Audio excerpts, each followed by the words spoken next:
നിതീഷ് കുമാറിന്റെ കാര്യത്തിൽ യാതൊരു ഉറപ്പുമില്ലാതെ ബി.ജെ.പി ഒരു വിധത്തിലാണ് ഈ ഭരണം മുന്നോട്ട് കൊണ്ടുപോകുന്നത്. അങ്ങനെ കൊണ്ടുപോകുമ്പോൾ കോൺഗ്രസ് ഡൽഹിയിൽ വെച്ച് നിതീഷിന്റെ പെട്ടി തുറക്കുകയാണ്. രാഹുൽ ഇവിടെ നിതീഷിന് കൈ കൊടുക്കുന്നുണ്ട് എന്നുള്ളത് മറ്റൊരു കാര്യം. ഏത് നിമിഷമാണ് JDU പാലം വലിക്കുക എന്നേ ഇനി അറിയേണ്ട കാര്യമുള്ളൂ. ഇവിടെ ബീഹാർ തെരഞ്ഞെടുപ്പ് മുന്നിൽ വന്നു നിൽക്കുമ്പോൾ ഇന്ത്യ മുന്നണിയിൽ ഉണ്ടായിരുന്ന കാലത്ത് നിതീഷ് കുമാർ ചെയ്ത അതേ കാര്യം തന്നെയാണ് ഡൽഹിയിൽ രാഹുലും കോൺഗ്രസും ഇപ്പോൾ പയറ്റുന്നത്. അതുകൊണ്ട് തന്നെ കോൺഗ്രസിന്റെ പ്രകടന പത്രിക കണ്ട് കണ്ണ് തള്ളുന്നത് BJP ആണ്. ജാതി സെൻസസ് അതാണ് ഇപ്പോൾ ഡൽഹിയിലെ ചർച്ചകളിൽ ഏറ്റവും മുന്നിലുള്ളത്. ചുരുക്കം പറഞ്ഞാൽ നിതീഷ് കുമാറിന് കൈ കൊടുക്കുകയാണ് രാഹുൽ.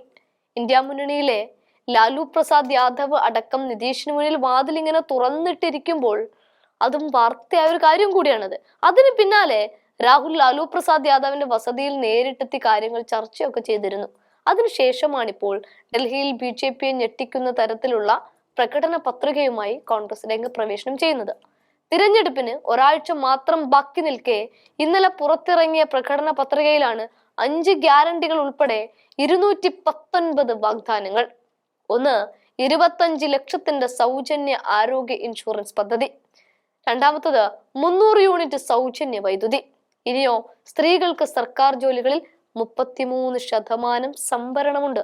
ദേശീയ വിദ്യാഭ്യാസ നയത്തിന് ബദലായി ഡൽഹി വിദ്യാഭ്യാസ നയം കൊണ്ടുവരുന്നുണ്ട്. തൊഴിൽ രഹിതരായ വനിതകൾക്ക് 2500 രൂപ പ്രതിമാസം ആനുകൂല്യമുണ്ട്. ഇനി മുതിർന്ന പൗരന്മാർ, ട്രാൻസ്ജെൻഡറുകൾ, ഭിന്നശേഷിക്കാർ എന്നിവർക്ക് പ്രതിമാസം 5000 രൂപ പെൻഷനുണ്ട്. പൂർവാഞ്ചൽ സ്വദേശികൾക്കായി പ്രത്യേക പാക്കേജ് വേറെയും. 5 രൂപയ്ക്ക് ഭക്ഷണം ലഭ്യമാക്കുന്ന 100 ഇന്ദിര ക്യാൻറ്റീനുകൾ തുടങ്ങി 22 ഭാഗങ്ങളുള്ള സമഗ്ര പ്രകടന പത്രികയാണ് കോൺഗ്രസ് പുറത്തിറക്കി ഇപ്പോൾ തിളങ്ങി നിൽക്കുന്നത്.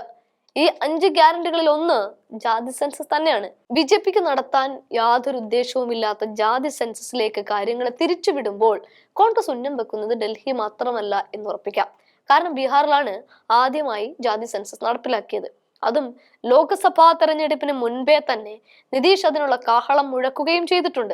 അതിനുശേഷം മാത്രമാണ് കോൺഗ്രസ് അധികാരത്തിൽ നിന്ന് വന്ന തെലങ്കാനയിൽ ജാതി സെൻസസ് നടത്തിയത്. അതേസമയം ബീഹാറിലെ തെരഞ്ഞെടുപ്പിൽ നിതീഷ് NDAയുടെ കൂടെ ആണ് എങ്കിലും മഹാരാഷ്ട്രയിലെ ഏകനാഥ് ഷിൻഡെയുടെ സ്ഥിതിയാണ് നിതീഷിന് വരാൻ പോകുന്നത് എന്ന് ഷിൻഡെ തന്നെ മുൻപേ വെളിപ്പെടുത്തിയതാണ്. ഇത്തരം ഒരു സാഹചര്യത്തിൽ കോൺഗ്രസ് പ്രകടന പത്രിക തെരഞ്ഞെടുപ്പ് കമ്മീഷന്റെ മുന്നിൽ ഇങ്ങനെ നിവർന്നു നിൽക്കുകയാണ്. ഇനി പോളിംഗ് ബൂത്തിലേക്ക്